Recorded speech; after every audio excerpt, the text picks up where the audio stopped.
नंदिनी जहांगीर।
डिम्पल, जिसका नाम ले फटाफट स्टेज की तरफ पहुंचे। अदिति, मनीषा, नेहा, हेमलता, कल्पना, कनिका और भी अपनी बेटियां जो हैं उपस्थित हैं, प्लीज आए। अंकल को गुलदस्ता दे करके, फ्लावर दे करके अंकल का स्वागत करो। संतोष जी, महेंद्र जी, हमारे रेस्पेक्टफुल पर्सन श्रीमान हुक्माराम जी को स्टेज पर लाए। आप वर्तमान में डीसीपी हैं, पहले जयप्रवेश हॉस्पिटल के अंदर नर्सिंग ऑफिसर थे और कड़ी मेहनत और लगन के साथ डीसीपी के पद पर पहुंचे। जोरदार तालियों के साथ स्वागत होना चाहिए इनका। सभी बेटियों से बोलूंगा कि अंकल का स्वागत करें। चलिए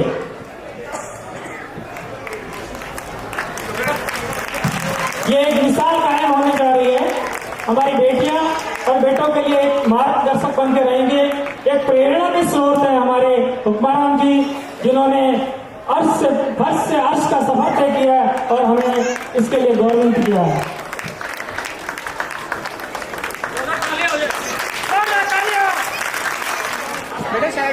हुक्मरान जी वो शख्स है जो कि एक छोटे से गांव से नागौर के छोटे से गांव से आकर के एक भारत देश की राजधानी में डीसीपी के पोस्ट पर आप सुशोभित हो रहे हैं। इन्होंने अपनी बाल्यकाल की शिक्षा एक छोटे से गांव से ली है तथा जोधपुर के मथुरादास मातृ और महात्मा गांधी हॉस्पिटल से नर्सिंग की शिक्षा ग्रहण की। और इनके स्वागत के लिए जो कोई भी लड़का जो कि हमारे गौरवशाली बच्चे हैं वो आना चाहे स्टेज पे वो आए और हुक्मरान जी का स्वागत करें। मैं श्रीमान जगदीश जी से निवेदन करूंगा कि वो होस्ट स्पीच दें। हमारे राजस्थान नर्सिंग एजुकेशन और वेलफेयर सोसाइटी के गणमान्य सदस्य जगदीश जी, हमारे साथी हुक्मरान जी हमारे बीच में पधारे हैं, उनका हम आभार व्यक्त करते हैं। अपने बिजी समय में से अपने टाइम निकाल करके यहाँ अपनों के बीच में पधारे हैं, उनका बहुत तहे दिल से आभार एवं धन्यवाद।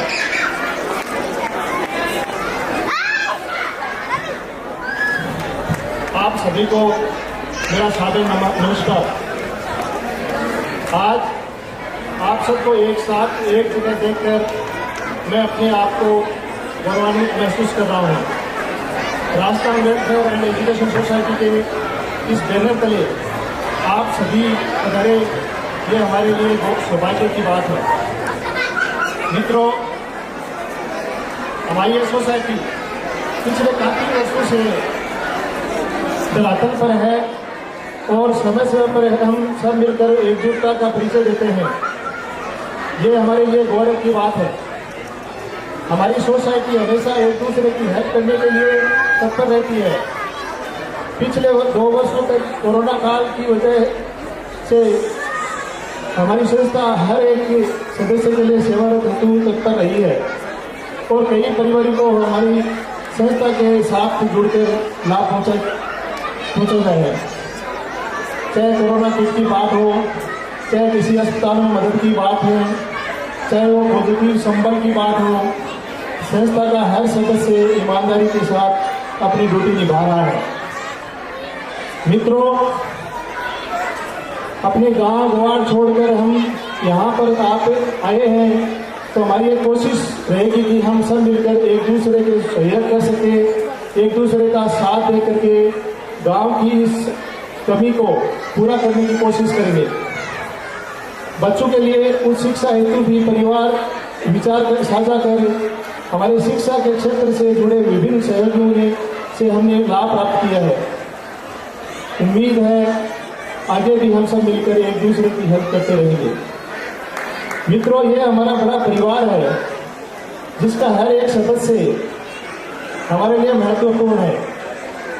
हम सबका सम्मान करें, सबका सहयोग करें, आपस में सौहार्द की भावना के साथ आगे बढ़ें, यही हमारी कामना है। पुनः एक बार आप सबका धन्यवाद।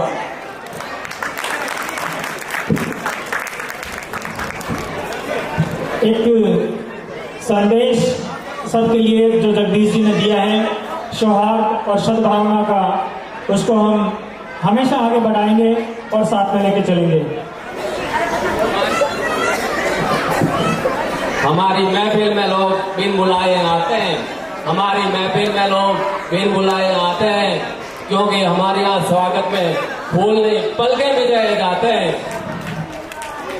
जो रात को आसमां में नजर आते हैं सितारे, जो रात को आसमां में नजर आते हैं सितारे, सब अतिथियों के यहाँ आने के वारे हो गए नारे, सभी यहाँ पर पधारे तो हमें लगा ऐसे जैसे सुदामा के घर पर श्री कृष्ण पधारे, जैसे सुदामा के घर श्री कृष्ण पधारे। अब आपके सामने एक नन्ही परी अपना डांस प्रस्तुत करने जा रही है। जब सबको डांस करते हुए देखा तो उसको रहा नहीं गया और मम्मी के आंचल में बैठ बैठ कर लड़ने लगी कि मैं भी डांस करूंगी। तो उस नन्ही परी को लेकर आ रहे हैं लक्ष्य चौधरी। जोरदार तालियों से स्वागत होना चाहिए। ये हौसला होता है। सैकड़ों की भीड़ के अंदर इस बच्चे के अंदर जज्बा आया और उठ के आई कि मैं ही डांस करूंगी।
श्रीमान डीसीपी साहब हुक्मरान जी, आप सभी को मेरा हार्दिक नमस्कार। सबसे पहले तो मैं ऑर्गेनाइजिंग कमेटी का धन्यवाद देना चाहूँगा जिन्होंने मुझे ये अपॉर्चुनिटी दी कि राजस्थान परिवार का जो एक सामूहिक मिलन कार्यक्रम है इसके अंदर मुझे भी शरीक होने का उन्होंने सौभाग्य दिया। इसके लिए मैं इनका धन्यवाद करना चाहूँगा। बीच में कुछ समय कोरोना काल में ये लोग शायद नहीं कर पाए, बाकी जहाँ तक मुझे याद है और मैं इनसे काफ़ी टाइम से जुड़ा हुआ हूँ, तो लगभग इन्होंने हर साल ऐसा कार्यक्रम किया है। इस कार्यक्रम के बहुत सारे फायदे होते हैं, जैसे कि एक तो यहाँ रहने वाले सभी परिवार एक दूसरे को जान सके, उनके पारिवारिक जो सदस्य हैं वो मिल सकते। देखो ऐसे तो ये लोग तो आपस में जॉब पे मिलते ही हैं, एक दूसरे से साथ में बातें भी करते हैं, लेकिन आप लोग घरों में रहते हो, आप लोग नहीं मिल पाते हो, तो इस कारण से आप लोगों का भी परिचय हो जाता है। और एक मेट्रो सिटी के अंदर समय बिताना एक घरेलू महिला के लिए बड़ा मुश्किल सा होता है कि वो कहाँ जाए, किससे बात करें, किससे अपने विचार व्यक्त करें, किससे बातें करें सुख दुख की। तो इस कार्यक्रम के माध्यम से परिवार आपस में जुड़ जाते हैं। दूसरा, बच्चे भी आपस में जुड़े रहते हैं और राजस्थान की संस्कृति है, राजस्थान की हमारी वेशभूषा है, राजस्थान की बोली है, राजस्थान की खान पान है, उन सबसे बच्चों का भी परिचय होता है। और व्यक्ति चाहे कहीं भी पहुंच जाए, लेकिन उसको हमेशा ध्यान रखना चाहिए हर संस्कृति की कुछ मर्यादाएं होती है, कुछ उसका परिचालन होता है, वो हमेशा हर इंसान को अपने अंदर एडॉप्ट रखना चाहिए, उन सबको पालन करना चाहिए। इसके अलावा स्पेशली जब मुझे ये बोला गया बच्चों के लिए 2 बात बोले हैं, तो मैं बच्चों को ही लेके बोलता हूँ। देखो आप सबको ये मानो कि सब हम कहीं कहीं राजस्थान से आए, राजस्थान में हम कहीं कहीं ऐसे मध्यम परिवार से आए तभी यहाँ पर जॉब कर रहे हैं। यदि हम उच्च परिवार से होते हैं या एलिट क्लास से होते हैं तो शायद यहाँ नौकरी करने नहीं आते। हम भी कहीं कहीं बड़ा बिजनेस करते हैं या कहीं कहीं बड़ी जॉब के अंदर रहते हैं। तो ये मान के चलो कि यहाँ पर जो जॉब करना है कहीं कहीं मध्यम परिवार या निम्न मध्यम परिवार से ही आया है। तो बच्चों एक चीज़ का हमेशा ध्यान रखो कि आपको बहुत ही बड़ी अपॉर्चुनिटी मिली है मेट्रो सिटी के अंदर। यहाँ जो पढ़ने के लिए जो संसाधन जो सुविधाएं हैं वो आपको राजस्थान में कभी नहीं मिलेगा। स्पेशली जब मैं राजस्थान में पढ़ता था तो मुझे याद है कि हमारे जो स्कूल था हिंदी माध्यम का था, हिंदी मीडियम का था, और वहाँ पर जो इंग्लिश जो थी वो शुरुआती 6 क्लास से होती है, और टीचर जो थे उसको जैसे आज मैं याद करता हूँ, देखता हूँ क्या क्वालिटीज थी उनकी। टीचर मतलब बहुत ही कोई ऐसा इंग्लिश हो या दूसरा अदर सब्जेक्ट हो, बहुत अच्छे टीचर वहाँ गाँव के एरिया में नहीं मिलते हैं जो कि आपको बहुत अच्छे से एक्सप्लेन कर सकें। तो ये बच्चों आपके लिए बहुत बड़ी अपॉर्चुनिटी है कि आपको जो मौका मिला है इसका फायदा उठा के अपना जीवन जो है उसको और आगे विकास करो। देखो जीवन के अंदर ये हमेशा ध्यान रखना कि जो सबसे जिंदगी का महत्वपूर्ण समय होता है वो जब आप 10 साल के होते हो और जब 25 के हो जाते हो, ये जो बीच का समय है ये आपके पूरे जीवन की आधारशिला रहेगा। इसका आगे ही आगे आपका जीवन चलेगा। तो इन सालों के अंदर आप अपना पढ़ाई के अंदर ध्यान रखें। और एक चीज हमेशा ध्यान रखना कि कोई न कोई महान व्यक्ति का व्यक्तित्व जरूर पढ़ो, उसकी बुक पढ़ो। देखो एक इंसान ऐसी महान नहीं बनता। अब्राहम लिंकन के बारे में हम पढ़ते हैं तो देखते हैं कि यार वो स्ट्रीट लाइट में पढ़ता था। आदमी स्ट्रीट लाइट में पढ़कर यदि वहाँ का प्रेसिडेंट बना है तो कुछ न कुछ तो क्वालिटीज है उसमें, कुछ उनको डेडिकेशन था। नेताजी सुभाष चंद्र बोस वहाँ जाकर उन्होंने कंट्री को लीड किया, जो फ्रीडम मूवमेंट था हमारा। तो आप ऐसे महान व्यक्तियों की जब आप बुक्स पढ़ेंगे तो आपको बहुत सारी नई चीजें मिलेगी लाइफ में हमें क्या करना चाहिए, कैसे करना चाहिए, चीजों को हमें कैसे समझना चाहिए, लाइफ को किस दिशा में मोड़ना चाहिए।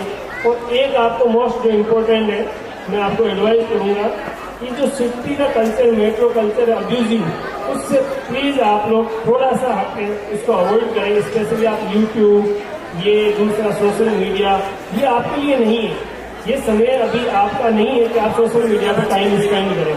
न आप फेसबुक यूज करें, न ये व्हाट्सएप वगैरह ये यूज करें, न ये आपको बहुत ज़्यादा टाइम स्पेंड इस पर भी नहीं करें। आप जो बहुत सारी आजकल सर्च साइट है, बहुत सारे ये अपने यूट्यूब चैनल है, दुनिया भर के खाने किस्से, हंसी मजाक ये सब चलता है। ये टाइम आपके लिए बच्चों वो नहीं है जहाँ आप अपना टाइम को जो है अननेसेसरी वेस्ट करें।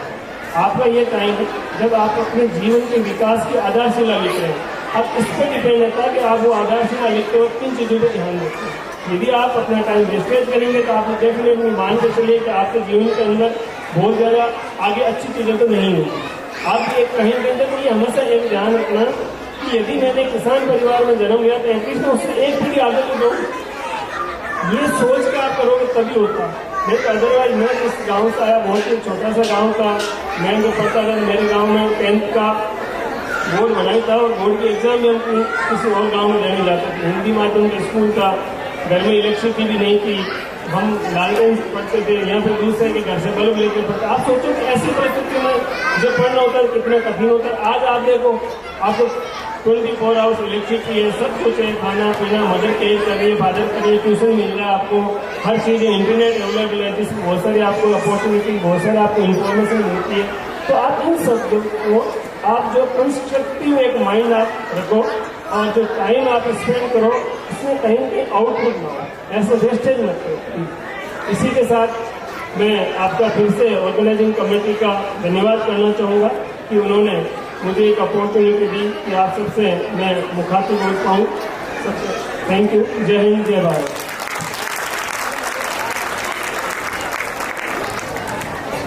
बहुत बहुत धन्यवाद डीसीपी साहब।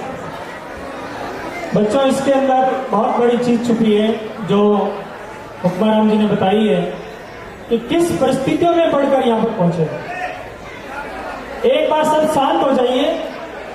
जिस मकसद से ये प्रोग्राम किया जा रहा है उस मकसद की बहुत ही बड़ी अहम कड़ी हुक्माराम जी बोल के गए हैं।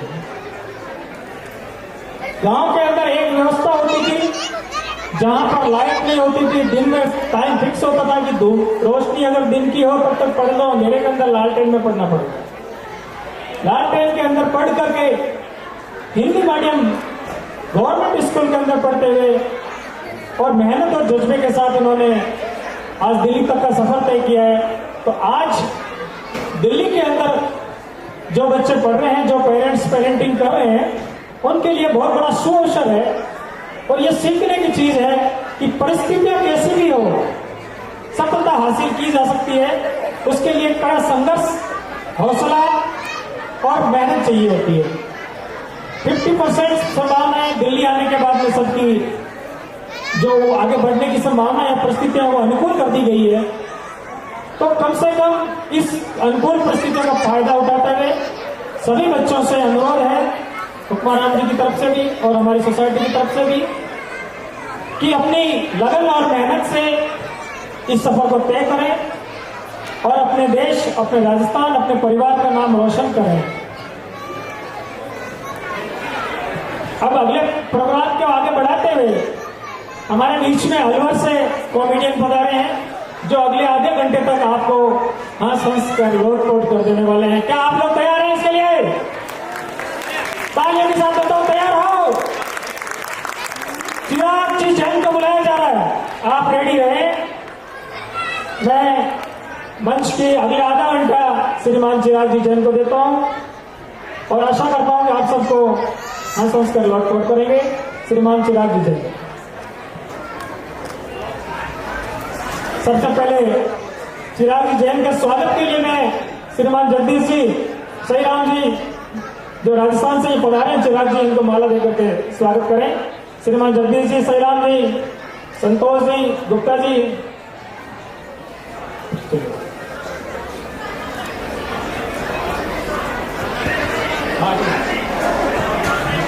जोरदार तालियों का स्वागत। मेघराज जी, श्याम जी पधारो। मेघराज जी गुरु जी में बोलो भैया। मेघराज जी, शिवराम जी, अपने आयोजक समिति के सारे सदस्य अपना बजे लो, कहते फटाफट। मेघराज जी, मीना, राजन जी पधारो। रामराज जी, सज्जन जी,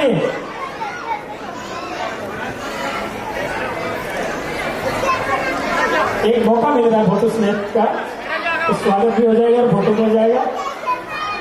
कैलाश जी साहब पधारो।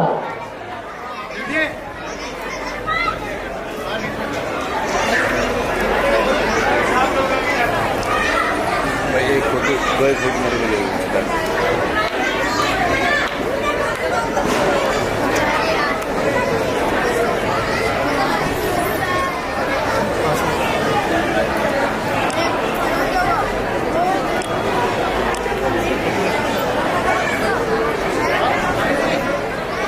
श्याम जी से निवेदन करूंगा कि वो श्याम जी स्टेज पर आकर के 2 शब्द बोला जाए।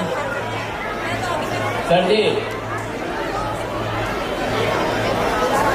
श्याम जी सेक्टर 21 के पॉकेट 9 में रहते हैं। ये हमारे टीचर है government of NCT of Delhi में। हेलो, हाँ, सभी इस Rajasthan social welfare education society के जो मिलन प्रोग्राम हमारा चल रहा है उसमें आए हुए उपस्थित माताएं, बहनें, प्यारे बच्चों, और आज इस उत्साह के साथ में इतना भव्य प्रोग्राम जो हमारा मिलन समारोह रखा गया है, वाकई में काबिल तारीफ है।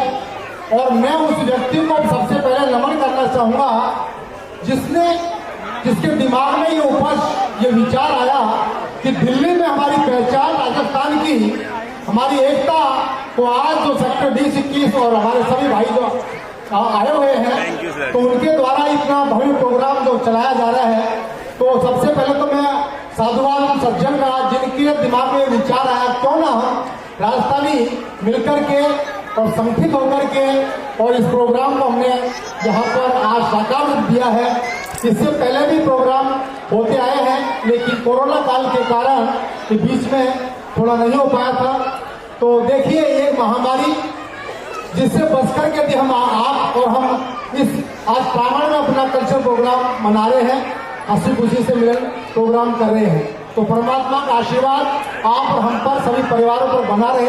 ऐसी मैं परमात्मा से कामना करता हूँ कि, और देखिए अभी आप और हमारे ही बच्चे आपके सामने कितना अच्छा प्रोग्राम कर रहे थे।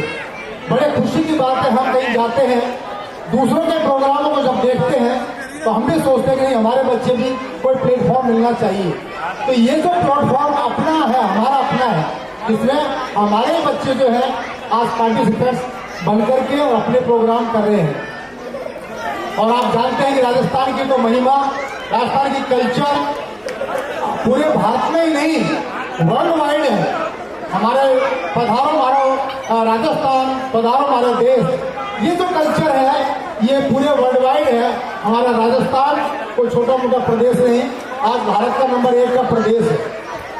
और हमारी संस्कृति कल्चर जो हम अतिथि देवो भव, यदि कहीं से निकला है तो राजस्थान से निकला है, क्योंकि हमारी परंपराएं अतिथि को हम भगवान के बराबर मानते हैं।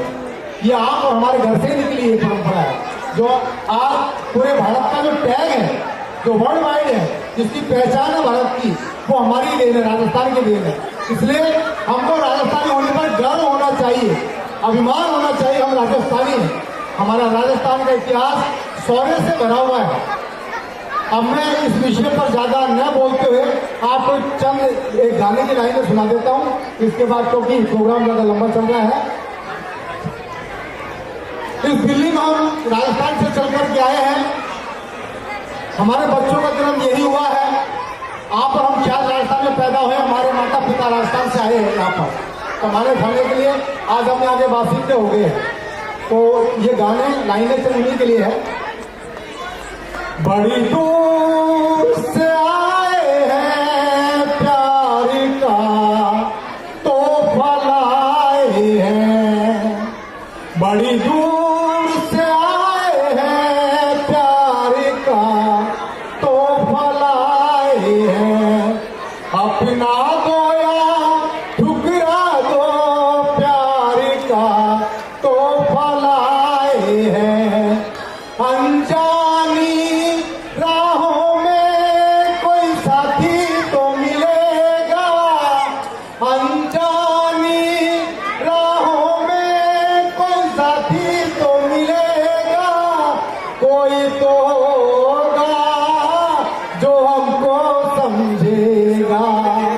ये आशा दिल में बसाए प्यार का तो फलाए हैं, बड़ी दूर से आए हैं प्यार का तो फलाए हैं। Thank you.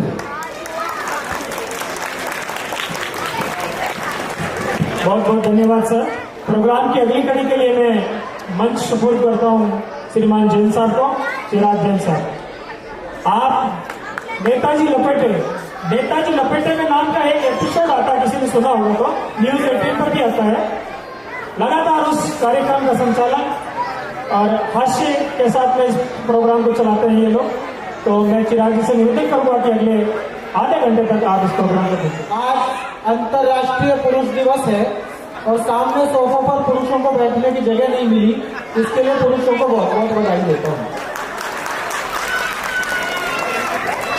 पुरुष इसी लायक होते हैं, लुगाइयाँ कुर्सियाँ घेर लेती है, पुरुष बेचारे खड़े होकर चौधरी बने रहते हैं। ये अपने आप में चौधरी बन के राजी हैं। बच्चे लगातार फोन कर रहे हैं, उधर लगातार बातें हो रही हैं। इस बीच में मुझे आपसे जोड़ना है। मेरे पास कोई तबला हारमोनियम कुछ नहीं है, सिर्फ शब्द हैं। आप जितने लोग मुझे सुन रहे हैं, एक बार तालियां मिलाकर सूचित कर दें कि आप मुझसे जुड़े। श्री राम जी ने मुझे बताया कि सरकारी लोगों को हंसाना है। मैंने कहा ये बहुत मुश्किल काम है। सरकारी लोग तभी हंसते हैं जब बजटेड हॉलीडे फ्राइडे या मंडे को पड़ जाता है, उसके अलावा इन्हें हंसी आती नहीं। और ऐसा नहीं है सरकारी आदमी हंसना नहीं चाहता, दरअसल सिस्टम ऐसा बना हुआ है, आपके सामने कोई चुटकुला सुनाया जाए, उसे पहले एक नोटशीट में टाइप किया जाए, फिर वो नोटशीट HR में जाएगी, HR वाला अधिकारी उस पर टिप्पणी लिखेगा। हंसेगा, कृपया हंसें। फिर वो फाइनेंस में जाएगी, फिर फाइनेंस वाला पूछेगा कितना, जब तक उस पर कार्रवाई होगी तब तक अगले साल का कार्यक्रम आ जाएगा। तो आप लोग इस साल का अभी हंसें। और मैं आप लोगों के ज्यादा प्राण नहीं पीऊंगा। संचालक महोदय ने बताया अगले आधा घंटे तक आपको हंसा हंसा के लोट पोट करना है, ऐसा कुछ नहीं करेंगे। आपको जब तक हंसना हो तब तक हंसना, कोई आधे घंटे की मजबूरी नहीं है। मुझे तो मेरे पिताजी ने बहुत पहले समझा दिया, बेटा कम इन्वेस्ट करके ज्यादा निकाल लोगे उसी को मुनाफा कहते हैं। तो बाबा तुलसीदास इतनी लंबी चौड़ी रामचरितमानस लिख कर गए। मेरे दादाजी 6 पंक्ति में सुना दिया करते थे। 6 पंक्ति में पूरी रामकथा सुना दूं तो यहाँ से वहां तक तालियों का कोलाहल करना। पूरी रामकथा 6 पंक्ति में मैंने अपने दादाजी से सुनी, आप तक पहुंचाता हूँ कि एक राम एक रावन्ना, वो छत्री वो बामन्ना, वाने वा की सिया चुराई, वाने वा की लंक जराई, राम ने रावण मारन्ना, इतनी सी थी बातन्ना, तुलसी लिख गए पोतन। तो मैं इतनी सी बातन्ना से काम चलाऊंगा। बहुत देर से आपको बैठा रखा है, राजस्थान की महानताएं आपको बताई जा रही हैं। राजस्थान उस शौर्य भूमि का नाम है जिससे निकला हुआ जर्रा दुनिया के किसी भी कोने में चला जाए तो वहां उसकी चमक से पूरी दुनिया को पता चल जाता है कि ये शख्स राजस्थान से है। हमें किसी आइडेंटिटी कार्ड की जरूरत नहीं होती। अच्छा, मैं बीच बीच में ऐसी बातें करता रहूंगा। मेरी परफॉर्मेंस के दौरान आप तालियां बजाओ या मत बजाओ, मेरा कुछ नहीं बिगाड़ सकते। क्योंकि मेरा 8 साल पहले ब्याह हो गया भाई साहब। 8 साल में उसने मुझे इतना ज्ञान दे दिया जो ऋषियों को करोड़ों जन्मों की तपस्या के बाद प्राप्त हुई। मेरी नई नई शादी हुई, मैंने सही राम जी को फोन किया, ये सीनियर पति हाँ, ये पतियों की दुनिया के चेयरमैन है। मैंने सही राम जी को फोन करके पूछा, मैंने कहा भाई साहब मुझे कोई ऐसी टेक्निक बता दो कि अपनी लुगाई का जन्मदिन कभी ना भूलूं। कसम है केवल वो लोग ताली बजाना जिन्हें बात समझ में आए। मैं कहा भाई साहब मुझे कोई ऐसी टेक्निक बता दो कि अपनी लुगाई का जन्मदिन कभी ना भूलो। बोले एक बार भूल जा। मैं समझ गया भाई साहब आगे सुख से जीवन कैसे जी। ऐसे ऐसे सवाल करती है दुनिया में, कोई माई का लाल उनके जवाब नहीं दे सकता। अभी पिछले दिन मेरा जन्मदिन आया तो मुझसे पूछने लगी, जानो मैं तुम्हें बर्थडे पर क्या गिफ्ट दूं। मगर तू मेरी बात सुन लिया था, घर में हंस बोल कर रह लिया था। कभी ये बड़े बड़े लोग घर आ गए, इनकी इज्जत कर लिया कर, इतना बहुत है। और किसी ने 2 मिनट तो सोचा, फिर बोली ना मैं तो गिफ्ट ही दूंगी। काम तो गिफ्ट से ही चलाना पड़ता है भाई साहब, और कोई विकल्प हमारे पास नहीं है। एक आजकल नया टोटका निकाला है, जब इनका घूमने फिरने का मूड हो, जब इनका आउटिंग पे जाने का मूड हो, पिकनिक मनाने का मूड हो, तो आध्यात्मिक बहाना ढूंढ के लाती है। मैंने वैष्णो देवी के दर्शन बोल रखे, आप मना नहीं कर सकते। एक दिन कटरा लेके जाओगे, 4 दिन खुद काकड़ा बन के पटनी टॉप घुमाते फिरोगे। मैं देश के सभी देवी देवताओं का हाथ जोड़कर धन्यवाद करता हूँ जी। एक भी देवता विदेश में नहीं बसा। अमरना कभी भी कह सकती थी हमने लंदन वाले भैरव जी की जोत बोल रखी है।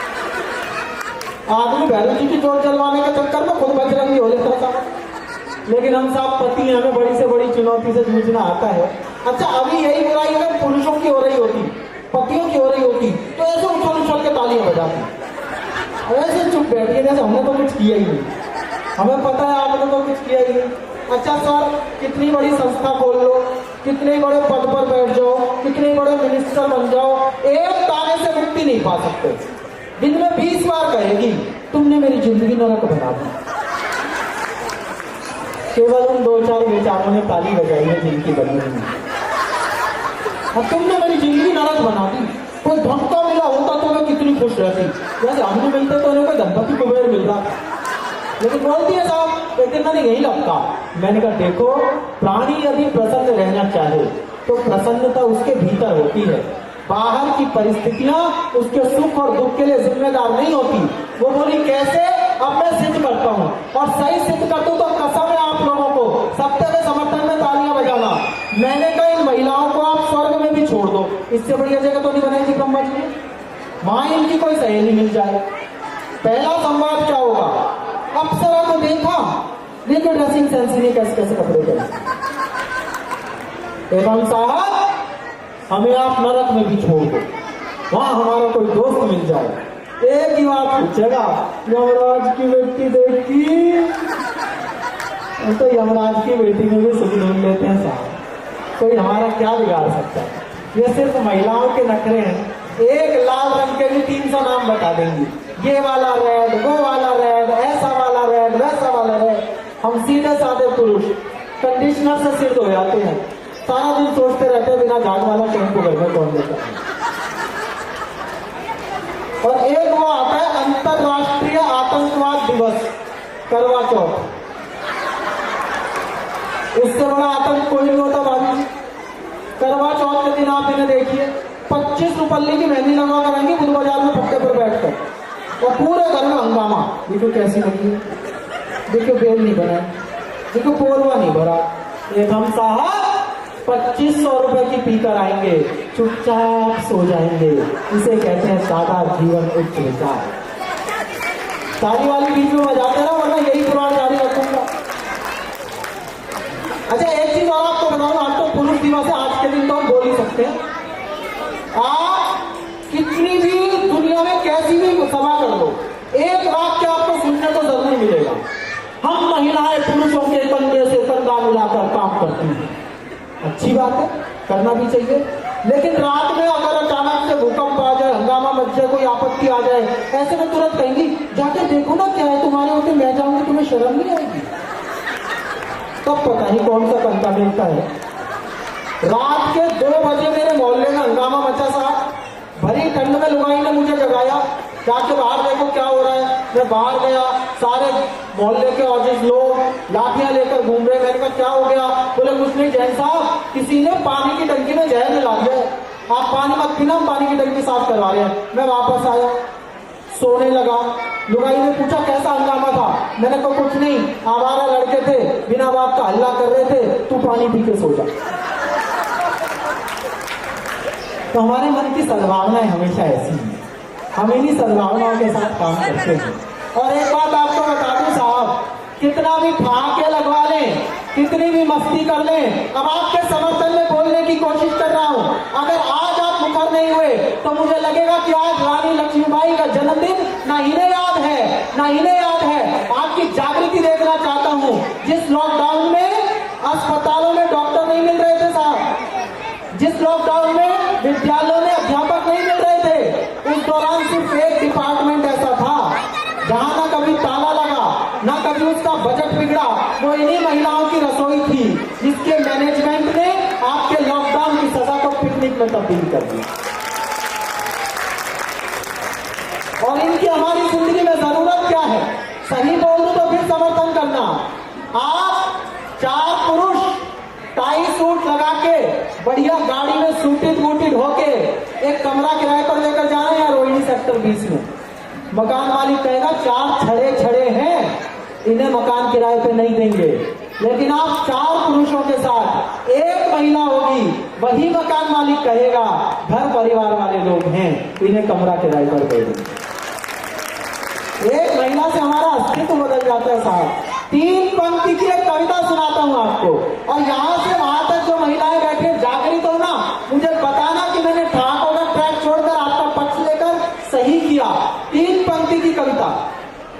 ये टेलीविजन चैनल हमें कभी नहीं बता पाएंगे कि हमें महिलाओं का सम्मान करना कहां से सीखना चाहिए, क्योंकि ये गुण हमें बचपन में माँ ने घुट्टी में घोलकर पिला दिया होता है।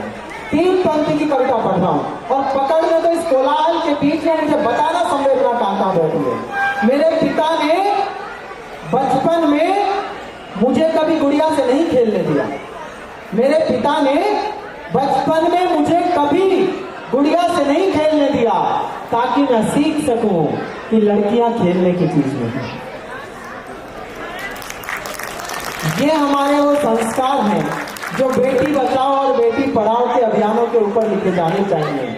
हम लोगों ने अगर अपने बच्चों को सही शिक्षा, अभी डीसीपी साहब बता रहे थे कि वो साहब आपको इंटरनेट से दूर रहना चाहिए, इन बच्चों को सिखा रहे थे। ये बच्चे सीखे सिखाए हैं साहब। सन 2000 के बाद से बच्चे पैदा ही नहीं हो रहे, सीधे बाप ही पैदा हो रहे। इन्हें गूगल वालों ने सब सिखा दिया। मैं अपने घर के बाहर हुआ, अच्छा इतना जान गए हैं। फेसबुक से ज्यादा अविश्वसनीय संचार माध्यम 5000 साल के इतिहास में पैदा नहीं हुआ साहब। मैं करिश्मा कपूर बन के चैट करता रहा। हंसने की बात नहीं है, 15 दिन बाद नंबर मांगा तो पता लगा उधर भी कोविड नहीं था। तब से मेरा भरोसा उठ गया। वो एक बेटे ने बाप को कहा, शुद्ध लतीफे सुना रहा हूं और अगर इसका व्यंग्य समझ जाओ तो अपने परिवारों को बचाना इस प्रदूषण से। एक बेटे ने बाप को कहा, बोले पापा मैंने फेसबुक पर 8 फेक अकाउंट बनाए हैं। तो बाप बोला मुझे क्यों बता रहा है? बोले वो 8 लड़कियों के नाम से बनाए हैं। बोला तो यार मुझे क्यों बता रहा है? बोला उनमें से 7 पर आपकी भी फ्रेंड रिक्वेस्ट आई। ये परिस्थिति इंटरनेट ने कर दी साहब। शुद्ध व्यंग्य का टुकड़ा पड़ रहा राजस्थान के समृद्ध लोगों के सामने। मुझे ऐसा लगता है कि अगर पूरी दुनिया का विनाश हो गया और लोग कहीं संस्कृति की सुगंध ढूंढेंगे तो जब कभी इस दौर की दोबारा खुदाई होगी तो वो जर्रे राजस्थान की धरती पर ही मिलेंगे जहां संस्कृति जीवित होती है। आज की संस्कृति बचाने की कोशिश करता हूँ। मैं अपने घर के बाहर उदास बैठा था, एक 8-9 साल का बालक आया, बोला रे क्यों उदास है? मैंने कहा यार किसी भी बात से खुशी नहीं मिलती। बोला वेरी सिंपल, गूगल पे सर्च कर लो। मैंने गूगल पे सर्च की साहब, 15-20 खुशियां मिली, 3-4 से मेरी दोस्ती भी हो गई। 6 महीने बाद मैं फिर उदास, वो फिर आया, बोला आप क्यों उदास है? मैंने कहा यार वो खुशियां टेंशन बहुत दे रही हैं। अब उस बच्चे ने जो जवाब दिया, अगर आपको लगे कि तकनीकी विकास की सगली होड़ में हमने अपनी संस्कृति के वटवृक्ष को जर्जर कर दिया है तो संस्कृति के समर्थन में एक हाथ खोलना। मैंने कहा यार वो खुशियां टेंशन बहुत दे रही हैं। बोला वेरी सिंपल, OLX पे बेच दो। संबंध गूगल से शुरू हो रहे हैं साहब और OLX पर बिक रहे हैं। इसके बावजूद कुछ खास है हमारे पास जो दुनिया में किसी के पास नहीं है, जिसके कारण हम पूरी दुनिया में सीना चौड़ा करके चलते हैं। हम में और पूरी दुनिया में क्या अंतर है बताऊं? वो लोग मंगल पर जीवन तलाशने निकले हैं और हम लोगों ने जीवन में मंगल तलाशने की कला सीखी। कमजोर समझता मैं आपको इसे घनीभूत करना मैं अच्छी बात करता हूं। वो लोग मंगल पर जीवन तलाशने निकले हैं और हम लोगों ने जीवन में मंगल तलाशने की कला सीखी है। उन्होंने 40 साल रिसर्च की, मेडिकल साइंस की 40 साल, और फिर हमें बताया कि जीभ पर लगे हुए जख्म सबसे जल्दी सही होते हैं। लेकिन हमारी माँ हमें घुटने चलते बता देती है कि जीभ के द्वारा लगे हुए जख्म कभी सही नहीं होते। उन्होंने हमें ग्लैमर दिखाया, ऑस्कर दिखाया, वेनेशन दिखाया और फिर बताया बड़ा आदमी बनना अच्छी बात है। लेकिन हमारा प्राइमरी स्कूल का टीचर हमें सिखा देता है कि अच्छा आदमी बनना बड़ी बात है। हम इन बड़ी बातों के लोग हैं साहब। इसीलिए और ये बच्चे आगे बैठे हैं, आप लोग तो अध्यापन से जुड़े हुए लोग हैं, बच्चों को पढ़ाते होंगे, बहुत ब्रिलियंट बच्चे हैं आज के दौर में। हमारे टाइम पे इतने ब्रिलियंट बच्चे नहीं होते थे, मास्टर ज्यादा ब्रिलियंट होते थे। हमारे टाइम मास्टरों का परमानेंट एजेंडा था, घर से कोई उल्टा सीधा सवाल सोच के चलो, बच्चे से वो सवाल करो, फिर बच्चा जवाब न दे पाए तो उसे कूटो। हमें कूटे बिना मास्टरों की रोटी हजम नहीं होती थी। वो एक मास्टर ने बच्चे से सवाल कर लिया, बोले समंदर के बीच में नींबू का पेड़ है, उस पर से नींबू कैसे तोड़ कर लाओगे? बच्चा राजस्थान का था, बोला जी मैं चिड़िया बनूंगा, उड़कर जाऊंगा और नींबू तोड़ लाऊंगा। मास्टर बोला रे आदमी को चिड़िया की तरह बाप बनाएगा? बच्चा बोला तो समंदर के बीच में नींबू के पेड़ का तेरी माँ लगाएगी। इतने ब्रिलियंट बच्चे थे। वो एक मास्टर ने बच्चे से सवाल कर लिया, 900 चूहे खाकर बिल्ली डैश डैश डैश रिक्त स्थान की पूर्ति करो। बच्चा बोला कि 900 चूहे खाकर बिल्ली टेढ़ी मेढ़ी चली। मास्टर बोला कैसे बच्चे हो, तुम्हें इतना भी नहीं पता कि मुहावरा क्या होता है? बोला रहने दे मास्टर जी, ये तेरी इज्जत रखने के लिए मैंने टेढ़ी मेढ़ी चला दी, वरना 900 चूहे खाने के बाद बिल्ली हिल भी नहीं सकती। तो ये लॉजिकल बच्चे हैं, इनसे इलॉजिकल होके बात की नहीं जा सकती। और आप लोग तो इतनी बड़ी संख्या में यहाँ बैठी हुई हैं, मैं सच बता रहा हूँ भाई साहब, एक युग के बाद एक ऐसा कार्यक्रम देख रहा हूँ जिसमें महिलाओं की संख्या के साथ पुरुष भी विद्यमान है। वरना देश की हालत ऐसी हो गई है, राष्ट्रपति भवन से लेकर नगर निगम तक कहीं चले जाओ, लुगाइयां लुगाइयां भरी हुई थी। आदमी ऐसे किनारे लगा होता है जैसे आज आप लगे हुए। लेकिन मैं पढ़ा लिखा आदमी साहब, मैंने शोध किया और शोध करके एक ऐसा विभाग ढूंढ के निकाला जिसमें दावे के साथ कह सकता हूं, आपने कभी महिलाओं को काम करते नहीं देखा होगा। उस विभाग का नाम है दमकल विभाग, फायर ब्रिगेड, क्योंकि महिलाओं का काम आग बुझाना नहीं है। ये उन्हीं बेचारों की हंसी आई है जिनके घर में लगी हुई है। अगली का एक सूत्री कार्यक्रम होता है, आग खुलते ही सामने वाले को ऐसी टेंशन दे दो अगला दिन भर घुट घुट के दियो। सुबह तकिए पर ही बता देंगी आज पप्पू की फीस जमा करानी है, आज राशन खरीद के लाना है, आज फोन का बिल जमा कराना है, आज यहाँ की टिकट बुक करानी है। तो एक ने दुखी होकर कहा, बोले मैं तेरी रोज रोज की फरमाइशों से दुखी हो गया हूँ, मैं आत्महत्या करने जा रहा हूँ। अगली तब भी नहीं चूकी, बोलिए सफेद साड़ी तो दिला दो, मैं 13वीं पे क्या पहनूंगी। तो हमारे पास कोई विकल्प नहीं है साहब। अच्छा, हम लोगों का कुछ बिगड़ भी नहीं सकता। मैं तो शादी के 8-9 दिन बाद ही बात कर रहा हूँ। जिनको ये बात समझ आएगी उन लोगों का पोस्ट ग्रेजुएट का सर्टिफिकेट दिखाने की जरूरत नहीं है। जिन्हें ये बात समझ नहीं आएगी इसका मतलब वो अभी स्नातक पे अटके हुए हैं। मैं शादी के 8वें दिन घर से बाहर निकला, एक बिल्ली मेरा रास्ता काट गई, मैं रुक गया, वो बिल्ली वापस लौट कर आई, बोली तेरा ब्याह हो गया, अब इससे बुरा तेरे साथ क्या होगा। तो मेरा तो मैक्सिमम हो चुका, इससे बुरा मेरे साथ कुछ हो नहीं सकता। हमारे माननीय वरेण्यगण आगे बैठ गए हैं। जब वरिष्ठों की उपस्थिति हो जाती है तो कई बार ऐसा लगता है कि हमारा देश हमारी बात सुन रहा है। वैसे हमारा देश अलग सा देश है। आप देखिए, पूरी दुनिया का सोचने का तरीका और हमारा सोचने का तरीका सब बिल्कुल अलग है। अमेरिका में कोई नया बांध बने तो उसकी भव्यता ऐसे बताई जाएगी कि इससे इतनी बिजली उत्पादित होती है कि पूरे वॉशिंगटन को रोशनी में नहलाया जा सकता है। जापान में कोई बांध बने तो ऐसे बता देंगे कि इसमें इतना पानी रिस्टोर होता है कि जिससे पूरे टोक्यो का सिंचाई सिस्टम चल सकता है। हमारे हिंदुस्तान में जब कोई बांध बनता है, एक वाक्य उसकी भव्यता बताने के लिए काफी होता है, यो टूट गया तो दिल्ली तक पानी होगा। कितने कंस्ट्रक्टिव ब्रेन के हम लोग हैं। हमारी दुनिया में कोई मिसाल नहीं है। वो आप लोगों को पता होगा, मंगलयान गया था हमारा, 28 देशों ने 48 बार कोशिश की थी। फक्र करना, 28 देशों ने 48 बार कोशिश की थी कि मंगलयान मंगल की कक्षा में सेट हो जाए। जैसे ही यान मंगल की कक्षा में प्रवेश करता था उसकी स्पीड कंट्रोल नहीं हो पाती थी, यान फट जाता था। अपना पहली बार में सेट। नासा के वैज्ञानिकों ने इसरो के वैज्ञानिकों को फोन करके पूछा, बोले भाई तुमने ऐसी कौन सी टेक्निक यूज की थी कि पहली बार में स्पीड कंट्रोल कर ली। बात समझ आए तो हिंदुस्तानी होने पर फक्र करना। बोले तुमने ऐसी कौन सी टेक्निक यूज की थी कि पहली बार में स्पीड कंट्रोल कर ली। बोले हमने कोई टेक्निक यूज नहीं की थी। कंट्रोल पैनल पर राजस्थान रोडवेज का ड्राइवर बैठा है। तो हम जैसे लोगों का कोई कुछ नहीं बिगाड़ सकता। हम लोगों को ईश्वर में विश्वास है, हम लोगों को अपने पुरखों में विश्वास है। पूरी दुनिया में होते होंगे कि माँ बाप बूढ़े हो जाएं तो उन्हें अनाथालय, उन्हें वृद्धाश्रम में डाल दो, और बच्चे छोटे हों तो उन्हें क्रैच में डाल दो। हमारे यहाँ तो माँ बाप का साया भी हम ही बनते हैं और बच्चों की जिम्मेदारी भी हम ही उठाते हैं, क्योंकि हम बचपन में अपने बच्चों को गोदी में खिलाते हैं। इसीलिए हमारे बच्चे बड़े होकर हमें वृद्धाश्रम की जगह तीर्थ स्थानों पर ले जाते हैं। ये हमारी संस्कृति है। इन संस्कृतियों को बचाए रखना। महानगर में आते ही सबसे पहला अटैक जिस पर होता है वो आपकी संस्कृति पर होता है।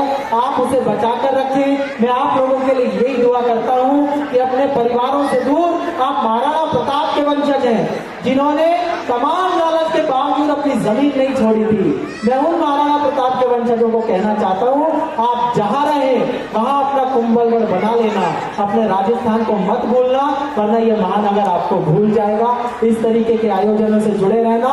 चलते चलते 4 पंक्तियां कहता हूँ। इधर आदरणीय आकर खड़े हो गए हैं। ये हमारे लिए सूचना होती है कि अब आपको अपना कार्यक्रम समाप्त करना है। मैं आपकी सूचना समझ गया।